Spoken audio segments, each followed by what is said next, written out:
What would you do if the only thing you could afford in the world was a home that was sinking?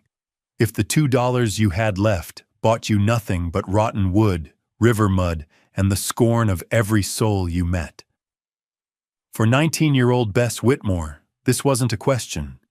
It was the sharp-edged reality of an Arkansas morning in 1881. Cast out by the only family she had left for refusing to marry a man who valued a wife less than a good horse, she stood on the banks of the White River with everything she owned in a single cloth bundle. The world had told her she was worthless, and so she bought a worthless thing, a derelict houseboat, beached and forgotten, for the last $2 to her name. But what was nailed inside that hull, hidden from the world for a generation, was a secret that could drown a giant or build a new life from the wreckage. Settle in and let us know where you're watching from, as we tell the story of Bess Whitmore and the forgotten queen of the White River. The dust from her uncle's wagon had settled hours ago, but Bess could still feel the grit in her throat. He hadn't even looked at her as he dropped her at the edge of the settlement, her small bundle landing with a soft thud beside her. "You made your choice," he'd said, the words as hard and final as the slap of the reins on the horse's back. Her choice had been to say no. No to Mr. Abernathy, a man of 40 with a sour mouth and eyes that appraised her like livestock. Her aunt had called her a fool, ungrateful. Perhaps she was. Now foolishness was all she had. She walked through the small, dusty settlement of Cypress Bend, her gaze fixed on the ground. She felt the stares, heard the whispers. A girl alone was a story, and rarely a good one. She sought out the livery, not for a horse, but for the man who worked there.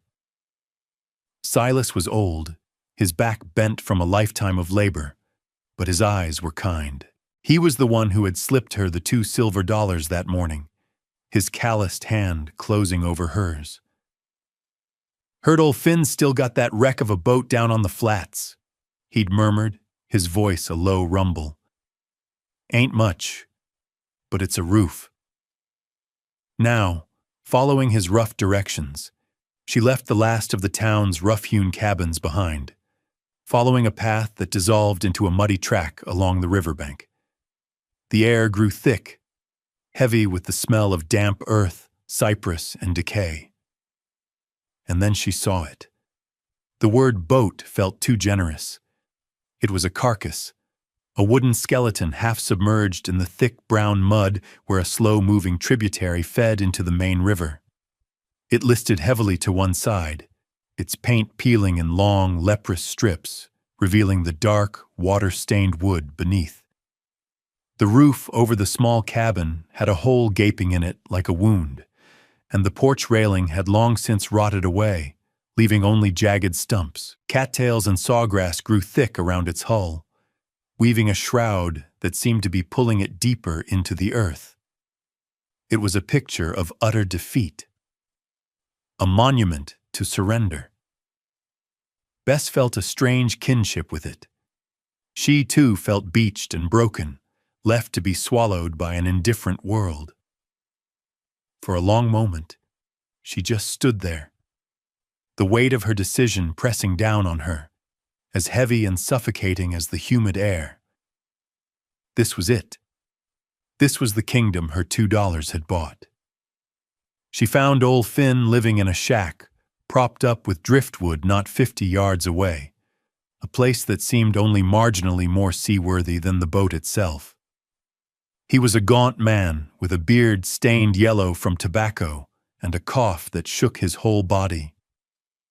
When Bess told him what she wanted, he let out a wheezing laugh that turned into a hacking fit. He wiped his mouth on his sleeve and squinted at her. "That thing?" he rasped, gesturing with a thumb toward the wreck. "Girl, the mud's got more claim to it than I do.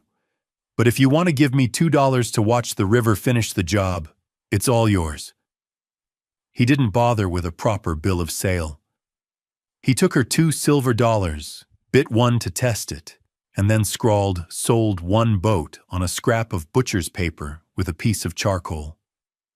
He handed it to her, his eyes glittering with the mean satisfaction of a man who believed he'd just gotten the better of a fool. Bess took the paper, folded it carefully, and placed it in her pocket. It was the first thing she had ever owned. She walked back to the boat as the sun began to dip below the tree line, casting long, distorted shadows across the water. The air grew cool. The sounds of the river came alive. The deep thrum of bullfrogs, the trill of insects, the splash of a fish. She didn't dare step aboard. Not yet. The rot felt too profound, the darkness inside too complete. Instead, she cleared a small patch of ground on the bank, laid out her one spare blanket, and sat with her back against a cypress knee. She watched her new home as twilight bled the color from the sky. It didn't look like a home. It looked like a grave. Was this a fool's purchase? A final surrender to fate? Or was there a whisper of a promise in that rotten wood? What would you do with a home that the river itself was trying to reclaim? Let us know in the comments below, and be sure to subscribe for more stories of quiet courage on the frontier. Because as the first morning dawned, Bess would begin the slow work of listening to what the old boat had to say. The next day, Bess walked back into Cypress Bend. She needed supplies, and the few coins left in her pocket wouldn't stretch far. She bought a handful of nails, a small hammer with a cracked handle, and a ball of tarred twine at the general store. The storekeeper, a man with a perpetually suspicious squint, counted her coins twice before handing over the goods. As she stepped back onto the dusty street, she felt the town's collective gaze settle upon her. The whispers were louder now, less guarded. "That's the one," a woman said from the porch of the Mercantile. "The Whitmore girl. Heard she's living in that sinking wreck downriver." Her companion laughed, a sharp, cruel sound. Got what she deserved for being proud. The shame was a physical thing, a hot flush that crept up her neck. She kept her eyes down, focusing on her worn boots, one step at a time. Then, a larger shadow fell over her. "Well, look what the river washed up." The voice was loud, arrogant, and thick with contempt. Bess looked up into the face of Jedediah Thorne, the foreman for the Cypress Valley Lumber Company. He was a broad, imposing man whose presence seemed to take up all the air on the street. He looked from her face down to the pitiful collection of supplies in her arms and back again, a sneer twisting his lips. "Gonna build a palace out of that wreck, girl?" he boomed, for the benefit of the onlookers who had gathered. "Don't waste your nails. The river will have that thing for firewood by the first flood. Should have taken the marriage. At least you'd have a dry bed to sleep in." The men with him chuckled. Bess said nothing. She had learned long ago that silence was the only shield she possessed. She simply stood there, meeting his mocking gaze, her chin held a fraction higher than before. Her lack of response seemed to infuriate him more than any retort could have. He spat a stream of tobacco juice into the dust near her feet. "Suit yourself. Just stay off company land." He and his men moved on, their heavy boots kicking up dust, leaving Bess standing in a cloud of humiliation. She was about to turn and flee back to the solitude of the river when a soft voice stopped her. "Child." Bess turned. An old woman sat on a bench in the shade of the land office, her face a beautiful map of wrinkles, her dark eyes holding a deep, quiet wisdom. She was Ilara, a woman of the river, part of a family that had been there long before the lumber company, long before the settlement itself. She hadn't been laughing. She beckoned Bess closer with a slight movement of her hand. Hesitantly, Bess approached. Ilara looked at the hammer, at the nails, and then into Bess's eyes. Her voice was as soft as river moss, but it carried a strange weight. "Some boats aren't meant to travel," the old woman said, her gaze distant, as if she were seeing something far beyond the dusty street. "They're meant to hold." Bess didn't understand. She murmured a quiet thank you, unsure what she was thanking her for, and turned away. The cryptic words followed her, a small, smooth stone in the churning river of her thoughts. The walk back to the houseboat felt longer this time, each step heavier than the last. The town's scorn was a physical burden, Thorne's laughter a ringing in her ears. Only Ilara's strange sentence offered any sort of counterweight, a puzzle she couldn't solve. What was a boat meant to hold, if not a person traveling on the water? The question stayed with her as she finally reached the clearing and saw the wreck waiting for her, silent and patient in the afternoon sun. She forced herself to step aboard. The deck plank she tested with her foot gave a low groan but held her weight. She took another step, then another, moving with the caution of someone entering a bear's den. The air inside the small cabin was thick and sour with the smell of mildew and stagnant water. A film of green algae covered the walls where the rain had leaked through. The floor was soft in several places, and a puddle of black water stood in one corner. Everything was coated in a layer of dried mud and grime. It was worse than she had imagined. Jedediah Thorne's mocking voice echoed in her head. "The river will have it for firewood." For a moment, despair washed over her, cold and numbing. This was impossible. It was too much. She sank down on the one dry patch of flooring, her small bag of nails spilling beside her. She could leave. She could walk until her legs gave out, find work on some remote farm where no one knew her name. But then what? She would be just as alone, just as rootless. Here, at least, was something that was hers.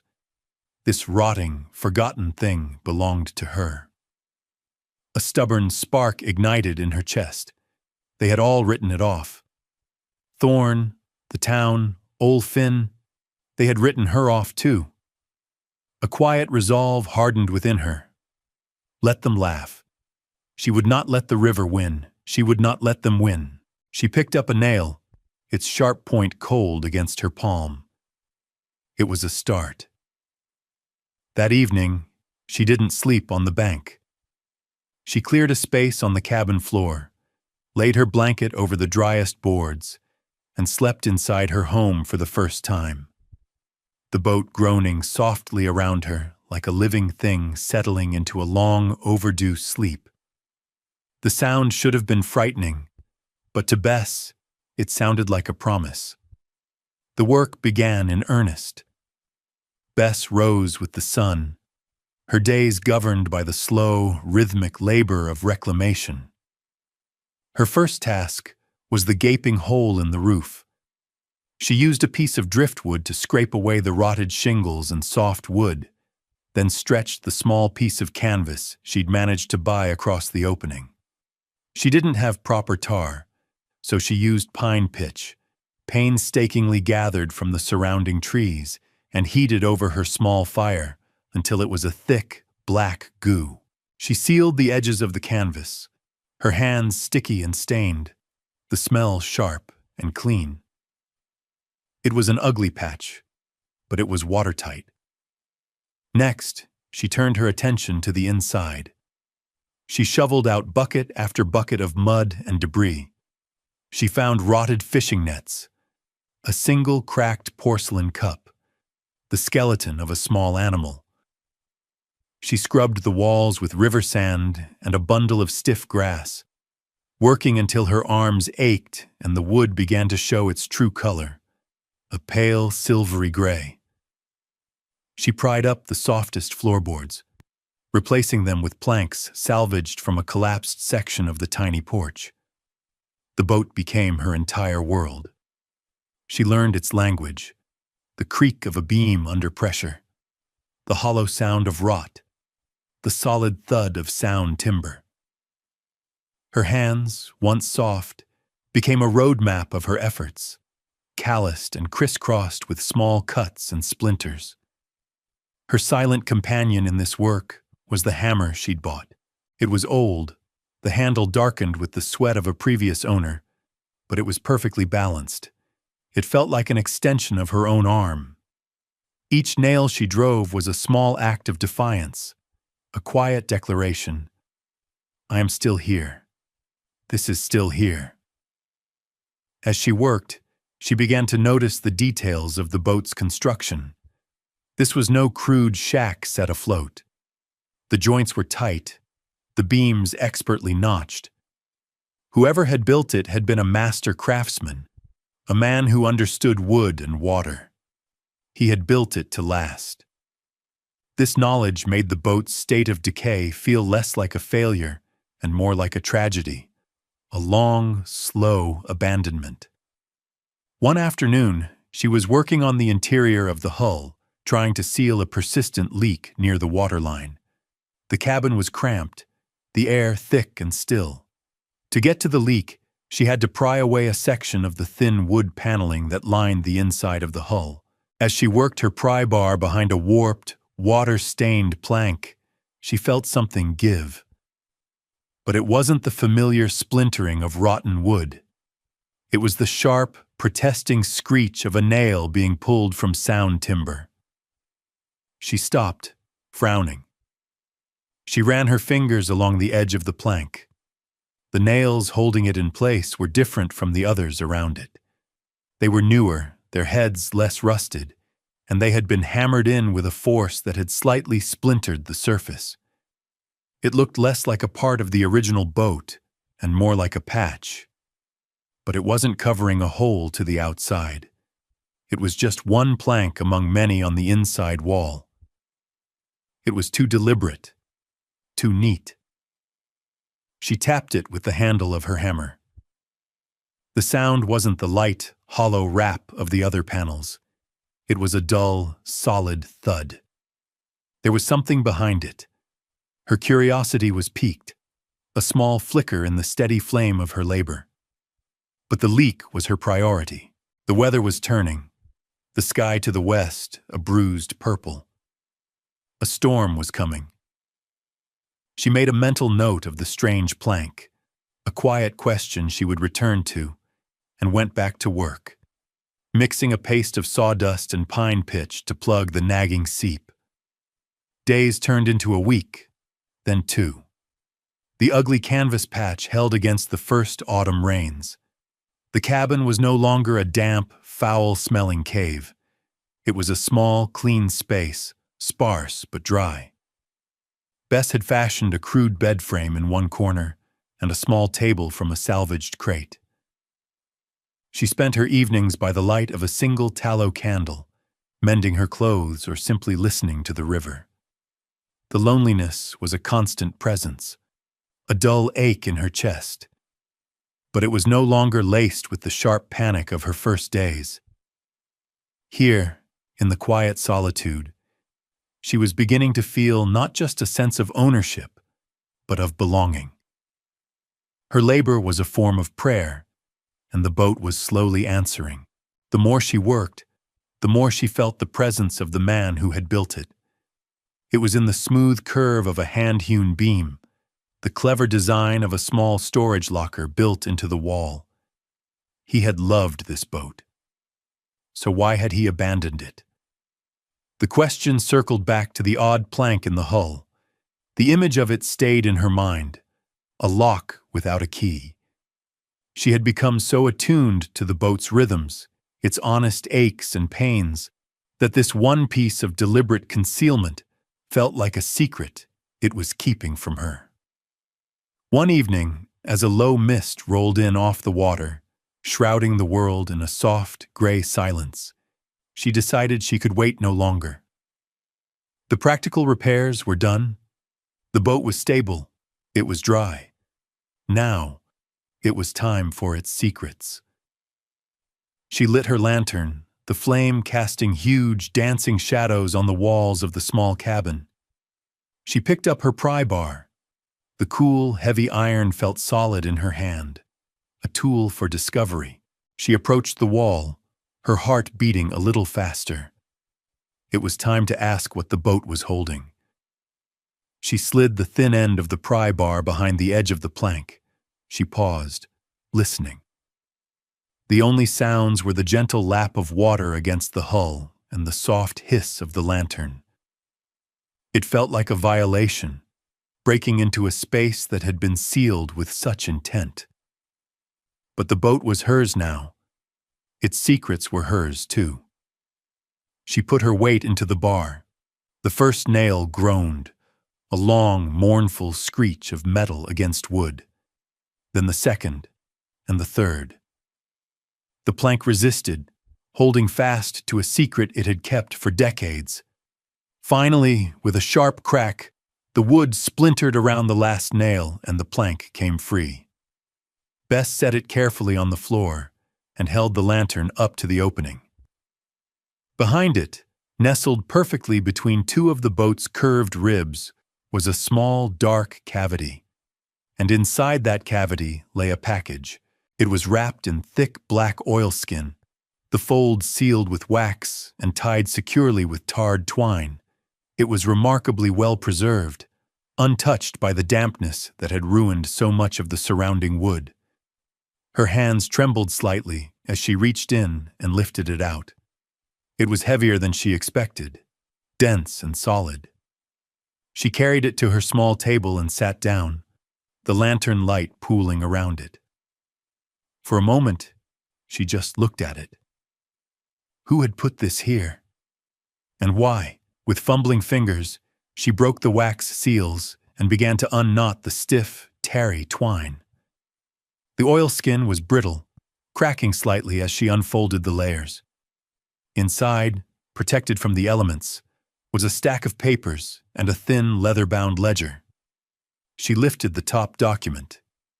It was a map, hand-drawn with incredible precision on a piece of treated linen. It showed a long stretch of the White River, detailing sandbars, tributaries, and depths. It noted the locations of old trading posts, stands of valuable timber, and trapping lines. In the bottom corner, in elegant script, was a signature, Auguste Dubois, 1842. She carefully set the map aside and looked at the next set of papers. These were different. They were official, bearing the wax seal of the Arkansas Territorial Governor. Her breath caught in her throat as she read the formal, looping script.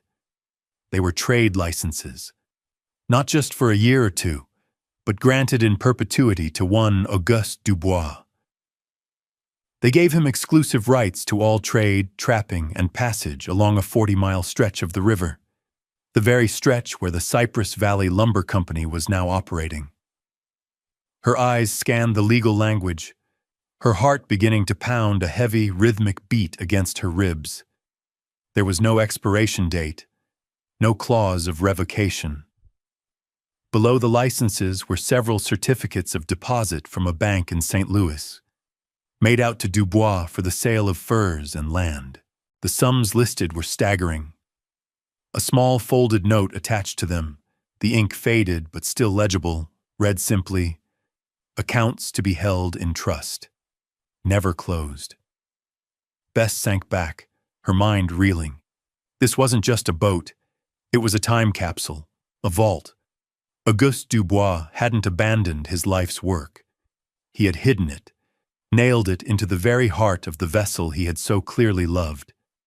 And the rights he had hidden, the legal claim to the entire valley, were now sitting on a rough-hewn table in front of a 19-year-old girl in a forgotten, rotting boat. The laughter of Jedediah Thorne suddenly seemed very far away. The world had just tilted on its axis. The discovery left Bess in a daze. For 2 days, she barely slept, reading the documents over and over by candlelight. tracing the lines on the old maps with her finger. The papers felt charged with a strange power, the weight of a man's life and legacy. She understood now what Alara had meant. The boat wasn't meant to travel. It was meant to hold this history, this claim. But what was she, a girl with no name and no standing, to do with it? The answer came not from a plan, but from the river itself. The sky had been growing darker for days, the air thick and heavy with unspoken rain. Then the storm broke. It came without warning, a furious squall that turned the placid river into a churning, brown monster. Rain fell in solid, blinding sheets, and the wind tore through the cypress trees with a sound like a grieving scream. The river began to rise, swelling over its banks, creeping higher and higher up the hull of her boat. From her small window, Bess saw the true power of the lumber company. Upriver, they had released a massive raft of logs, trying to get the timber to the mill before the floodwaters became impassable. But in the storm, the raft broke apart. Huge, raw logs, some as big as cannons, were unleashed into the torrent, tumbling end over end, a destructive, chaotic stampede of wood. They smashed against the banks, tearing out trees and gouging away the earth. Suddenly, through the deluge, Bess saw something else. A small ferry, caught in the middle of the channel. Its engine had clearly failed, and the ferryman was struggling vainly with a long pole against the raging current. On board was a family, a man, a woman clutching a small child. They were being swept directly into the path of the marauding logs. Panic seized them, their faces pale with terror. Bess's heart hammered against her ribs. Then she remembered the maps. Dubois' map had shown a deep eddy just here, a calm pocket of water created by the very mudflat where her boat was beached. The rising water had partially refloated her home, but the thick mud held it fast, a stubborn anchor against the flood. Her boat, the town's joke, was creating a sanctuary. Without a second thought, she grabbed her lantern, though it was barely midday, and fought her way out onto the pitching deck. "Here!" she screamed, her voice nearly lost in the roar of the wind and water. "Behind the boat! Pole for the calm water!" She waved the lantern, a small, desperate beacon in the gray chaos. The ferryman, Miller, saw her. He seemed to understand. With renewed strength, he and the other man plunged their poles into the water, fighting the current, inching their small craft sideways, out of the main channel. They slipped behind the stern of Bess's houseboat, just as a massive cypress log, roots and all, crashed into the bank where they would have been moments later, the impact shaking the very ground. Trembling, the family tied their ferry to Bess's sturdy mooring post. She helped them aboard, bringing the shivering woman and her little girl into the dry warmth of her small cabin. She gave them her only dry blanket and shared the small pot of cornmeal she had cooked that morning. Through the long night, as the storm raged and the river roared, the five of them huddled together in the tiny lamp-lit room, safe inside the rotting boat that everyone had dismissed. In that moment, Bess knew she was no longer just its owner. She was its keeper. The storm broke at dawn. The river was still a swollen, muddy torrent, but the rain had stopped and a watery sun was trying to break through the clouds. The ferryman, Miller, couldn't stop thanking her. "You saved us," he said, his voice thick with emotion as he looked at his wife and daughter, safe and asleep under Bess's blanket. "That boat of yours, it's anchored like a rock, and you knew. You knew right where the calm water was." He told her he'd spread the word of what she'd done. He and his family left later that morning, once the current had eased enough for them to safely pole their way back to Cypress Bend. True to his word, the story traveled fast. When Bess next walked into the settlement, the whispers that followed her were different. The mockery was gone, replaced by a grudging curiosity, a murmur of respect. She wasn't the crazy girl in the mud trap anymore. She was the girl who had faced the storm and saved the Miller family. This new, fragile reputation gave her the courage she needed. She took the oilskin packet, wrapped it carefully, and used what little money she had to buy a seat on the mail wagon to the county seat, a larger town with a courthouse and proper lawyers. She found the office of a Mr. Abernathy, a young lawyer whose shingle looked newer than the others. He listened to her story with a professional skepticism, his expression unchanging as she spoke of the boat, the storm, and the hidden compartment.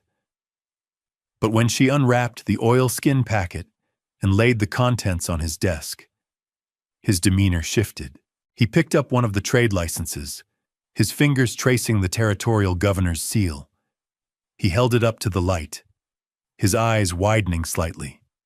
He spent an hour examining the documents, comparing the maps to his own county surveys, his initial skepticism melting into focused excitement. "Good heavens," he murmured, looking up at Bess with a new light in his eyes. "Do you have any idea what these are?" He explained it to her in simple terms. The licenses were ironclad, predating the state charter granted to the lumber company by nearly 30 years. Auguste Dubois' claim had never been relinquished. For 2 decades, the Cypress Valley Lumber Company had been operating illegally.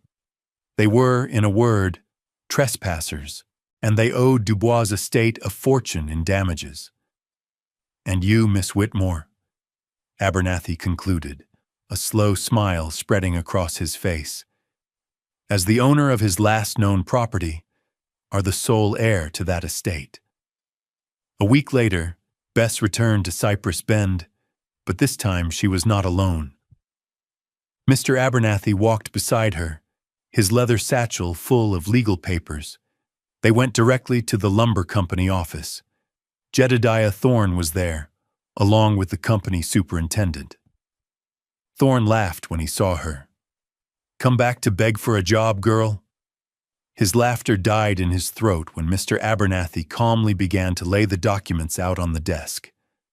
The map, the licenses, the bank certificates. A crowd of townspeople had gathered outside, drawn by the sight of the lawyer. They watched in silence through the window as Abernathy explained the legal reality. Thorne's face went from disbelief to fury, and finally, to a pale, slack-jawed shock. The swagger was gone, replaced by the cold understanding that his world had just been upended by a teenage girl and a ghost. The town watched as the balance of power shifted, as quiet truth silenced a bully's roar. The final scene is not one of explosive triumph, but of quiet, earned peace. Weeks have passed. The late autumn sun hangs low in the sky, casting a warm, golden light across the water. Bess sits on the small, sturdy porch she has built onto her houseboat. The boat itself is transformed. It no longer lists in the mud but floats gently, moored to the bank. The hull is patched and painted a deep forest green. The roof is solid, and a thin curl of smoke rises from a new tin chimney pipe. It is no longer a wreck. It is a home. Locals have taken to calling it the River Queen. The lumber company, faced with irrefutable proof and the threat of a ruinous lawsuit, had settled. A significant sum was paid, enough to reactivate the street, Louis bank accounts, and ensure Bess would never be destitute again. But she had asked for more than money. Guided by Dubois' maps and Abernathy's legal counsel, she had forced the company into a stewardship agreement. Vast swathes of old-growth cypress along the riverbank, The very areas Dubois had marked as vital to the river's health were now protected from logging. She had not driven the company out. She had taught it to live with the river, not just on it. Mr. Abernathy stands beside her, holding the final signed papers. He looks from the restored boat to the protected valley, a look of deep admiration on his face. "You've done a remarkable thing, Miss Whitmore," he says. "You've saved more than just a boat. What will you do now?" Bess doesn't look at him. Her gaze is fixed on the river, on the way the light turns the water to liquid amber. She has found her place not in a family's home or a husband's house, but here, in this small floating cabin, anchored to a purpose she had discovered in the heart of a forgotten thing. She thinks of the town's laughter, of Thorne's scorn, of her own despair on that first day. She thinks of the quiet dignity of the boat's builder and the legacy he entrusted to the water. A soft, small smile touches her lips. "I wasn't buying a boat," she says, her voice quiet but clear over the gentle sounds of the evening river. "I was accepting a post. Thank you for joining us for this story of quiet resilience. It reminds us that sometimes the greatest treasures aren't buried in the ground, but are waiting in the things society has thrown away. If this story moved you, please leave a like and a comment, and subscribe for more tales of the unsung heroes of the frontier. We'll be back next week with the story of a lone prospector and the strange, silent music he found deep in the heart of the mountains.